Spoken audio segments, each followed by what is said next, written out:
नमस्कार।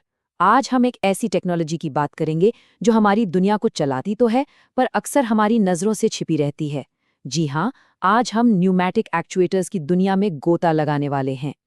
जरा सोचिए, जब सड़क पर कोई कार गुजरती है तो शायद ही हम उन रोबोटिक हाथों के बारे में सोचते हैं जिन्होंने उसे जोड़ा है। या जब कोई ऑनलाइन ऑर्डर किया हुआ पैकेज आता है तो हम उन तेज रफ्तार मशीनों के बारे में नहीं सोचते जो उसे सॉर्ट करती हैं। लेकिन इन सभी कामों के पीछे यही डिवाइस चुपचाप और बड़ी कुशलता से अपना काम कर रहे होते हैं। ये समझ लीजिए कि ये मॉडर्न मैन्युफैक्चरिंग की वो गुमनाम ताकत है जो हवा के मामूली दबाव को बड़े बड़े कामों में बदल देती है। तो आखिर ये है क्या चीज़? देखिए, बहुत सीधे शब्दों में कहें तो एक न्यूमैटिक एक्चुएटर एक कन्वर्टर है।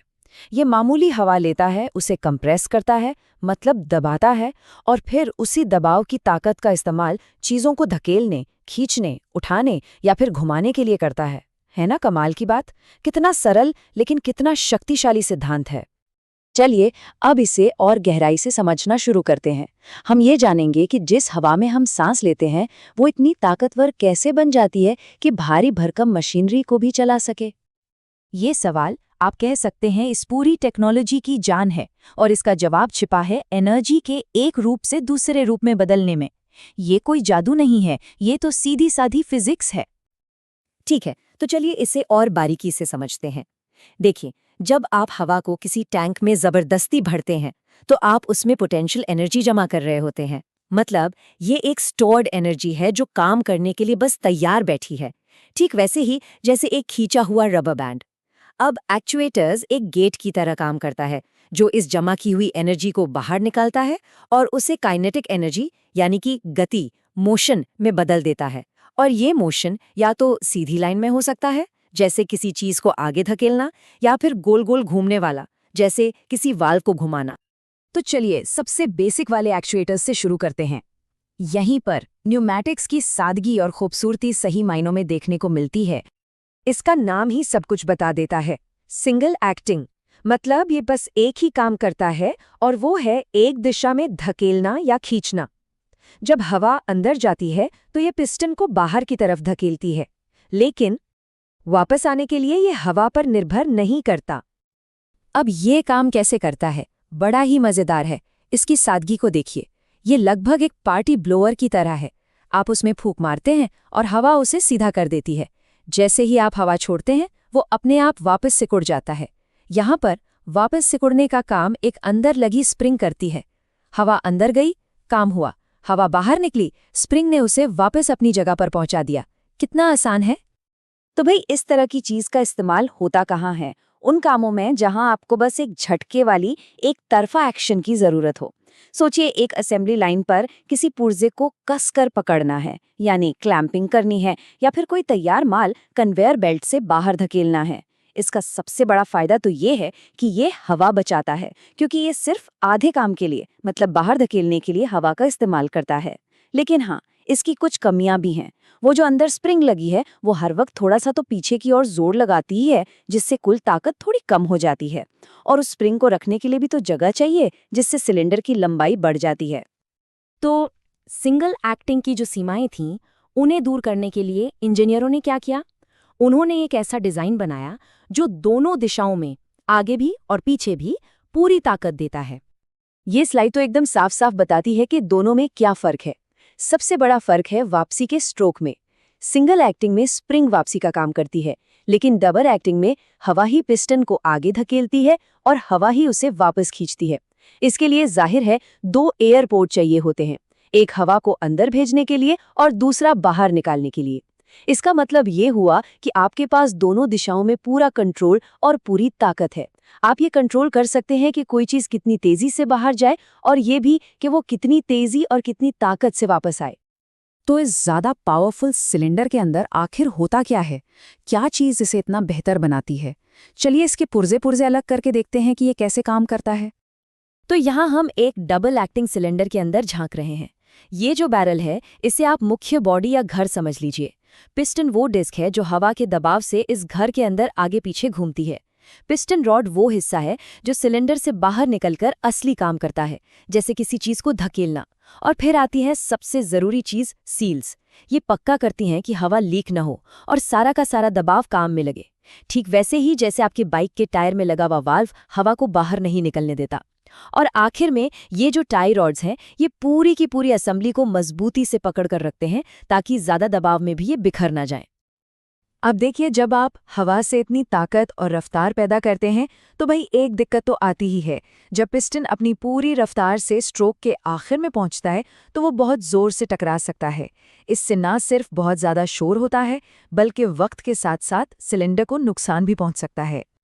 तो इंजीनियरों ने इसका एक बहुत ही चतुर समाधान खोजा है और वो है एयर कुशनिंग। इसे आप एक तरह का built in automatic braking system समझिए। जैसे ही पिस्टन अपने रास्ते के बिल्कुल अंत में पहुंचता है ये बाहर निकलने वाली हवा के मुख्य रास्ते को बंद कर देता है। इससे हवा का एक छोटा सा हिस्सा अंदर ही फंस जाता है। अब ये फंसी हुई हवा एक तकिए या कुशन की तरह काम करती है जो पिस्टन की रफ्तार को धीरे धीरे कम कर देती है ताकि वो झटके से टकराने के बजाय आराम से अपनी जगह पर रुके। देखिए, सिंगल और डबल एक्टिंग सिलेंडर तो बस शुरुआत है। असल दुनिया में तो हर खास काम के लिए खास तरह के एक्चुएटर्स बनाए गए हैं, मतलब स्पेशलाइज्ड एक्चुएटर्स। जब आपको बहुत ज्यादा जोर लगाना हो पर जगह कम हो तो काम आता है टैंडम सिलेंडर। इसमें असल में होता ये है कि एक ही रॉड पर दो सिलेंडरों को एक के पीछे एक जोड़ दिया जाता है। जब दोनों में एक साथ हवा भरी जाती है तो आपको लगभग 2 गुनी ताकत मिलती है और वो भी बिना कोई बहुत बड़ा और भारी भरकम सिलेंडर इस्तेमाल किए। ये वाला तो और भी चालाकी से बनाया गया है। एक नॉर्मल सिलेंडर के बारे में सोचिए, उसकी पिस्टन रॉड को पूरी तरह बाहर निकलने के लिए जगह चाहिए होती है, जिसका मतलब है कि आपको सिलेंडर की लंबाई से लगभग 2 गुनी जगह की जरूरत पड़ती है। लेकिन रॉडलेस सिलेंडर में जो बाहरी हिस्सा यानी कैरेज है वो सीधे पिस्टन से जुड़ा होता है, या तो मैग्नेट से या फिर एक स्लॉट के जरिए। इसका मतलब ये हुआ कि पूरी यूनिट की लंबाई उसके स्ट्रोक की लंबाई से बस थोड़ी ही ज्यादा होती है। इससे लंबी दूरी की मूवमेंट के लिए बहुत सारी जगह बच जाती है।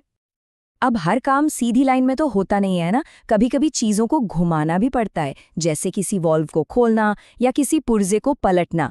यहीं पर रोटरी एक्चुएटर काम में आता है। ये पिस्टन की सीधी मूवमेंट को लेता है और उसे एक कंट्रोल्ड घूमने वाली गति में बदलने के लिए रैक और पिनियन जैसे मैकेनिज्म का इस्तेमाल करता है।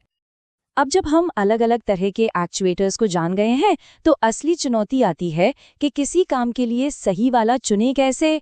ये सिर्फ ताकत की बात नहीं है, इसमें और भी कई चीजें देखनी पड़ती हैं। एक इंजीनियर को इन सभी सवालों के बारे में सोचना पड़ता है। आपको कितनी ताकत चाहिए? क्या कोई भारी चीज उठानी है या बस एक छोटे से पुर्जे को धकेलना है? रफ्तार कितनी जरूरी है? क्या काम बहुत तेजी से और बार बार होना है? माउंटिंग मतलब सिलेंडर को कैसे लगाया जाएगा, ये एक बहुत बड़ा मुद्दा है। इसी से तय होगा कि वो साइड से लगने वाले लोड को कितना झेल सकता है। और आखिर में वहां का माहौल कैसा है? क्या वो जगह बहुत गर्म, धूल भरी या केमिकल्स वाली है?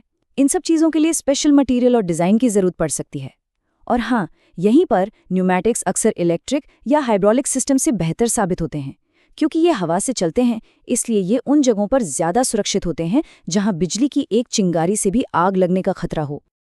ये एक बहुत ज़रूरी कॉन्सेप्ट है, इसे समझना बड़ा काम का है। सीधे शब्दों में कहें तो लोड रेशियो हमें ये बताता है कि सिलेंडर अपनी कुल सैद्धांतिक ताकत का कितना हिस्सा असल में काम करने में लगा रहा है, और कोई भी इसे 100% पर चलाने की कोशिश नहीं करता। यहाँ एक सुनहरा नियम है जिसे इंजीनियर इस्तेमाल करते हैं। एक भरोसेमंद और लंबे समय तक चलने वाले ऑपरेशन के लिए जो असल लोड है वो सिलेंडर के सैद्धांतिक ताकत के 85% से ज्यादा नहीं होना चाहिए। वो जो बाकी का 15% है वो एक बहुत ज़रूरी सेफ्टी मार्जिन है। ये मार्जिन घर्षण, हवा के दबाव में होने वाले छोटे मोटे उतार चढ़ाव और दूसरी अनचाही चीज़ों से निपटने के लिए जगह देता है। और अगर आपको बहुत ही सटीक और स्मूथ मूवमेंट कंट्रोल चाहिए तो आप इस रेशियो को और भी कम, शायद 60 से 70% तक रखना चाहेंगे। तो हमने देखा कि कैसे कंप्रेस्ड एयर जैसी एक मामूली चीज को एक अविश्वसनीय रूप से उपयोगी ताकत में बदला जा सकता है। ये अनदेखे एक्चुएटर्स हमारे चारों ओर हैं जो हमारी दुनिया को ज्यादा कुशल और ऑटोमेटिक बना रहे हैं। सवाल ये है कि ये सरल लेकिन शक्तिशाली टेक्नोलॉजी भविष्य में और क्या-क्या मुमकिन बनाएगी।